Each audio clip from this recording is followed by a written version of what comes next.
अगर आप एक सिविल इंजीनियर है या आर्किटेक्ट है या ड्राफ्टमैन है तो ये बेसिक सी चीजें आपको पता होनी चाहिए। पॉइंट नंबर 1, आपका जो फ्लोर की हाइट है कम से कम आपको यहाँ पे 10 फीट लेके चलना पड़ेगा। उसके बाद अगर मैं बात करूंगा जो हमारे दरवाजे होते हैं, अगर मेन डोर है तो कम से कम 3.5 फीट रखना पड़ेगा। अगर बेडरूम का डोर है तो कम से कम 3 फीट लेके चलना पड़ेगा। और अगर बाथरूम का डोर है तो कम से कम 2.5 फीट आपको लेके चलना पड़ेगा। उसके बाद अगर मैं बात करूंगा विंडो की, जो हमारी विंडो होती है कम से कम आपको 4 फीट की हाइट इसको लेके चलना पड़ेगा।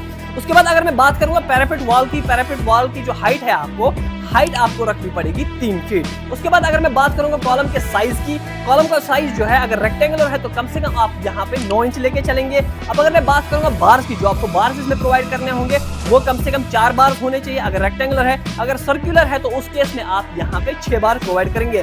डायमीटर की बात करेंगे तो कम से कम 12 mm का डायमीटर होना ही होना चाहिए। और हमारा जो आउटर वॉल होता है वो आपको 9 इंच लेके चलना पड़ेगा और हमारा जो इनर वॉल है वो आपको 4.5 इंच लेके चलना पड़ेगा अगर आपका यहाँ पे फ्रेम स्ट्रक्चर है तो। अच्छा, अगर मैं बात करूंगा यहाँ पे प्लास्टर की, अगर आप आउटर प्लास्टर कर रहे हैं तो 15 mm लेके चलिए, इनर प्लास्टर कर रहे हैं तो 12 mm लेके चलिए, और अगर आप सीलिंग का प्लास्टर कर रहे हैं तो उस केस में आप 6 mm लेके चलिए। और अगर मैं बात करूंगा स्लैब के बारे में तो स्लैब को आपको यहाँ पे 125 mm कम से कम लेके चलना पड़ेगा।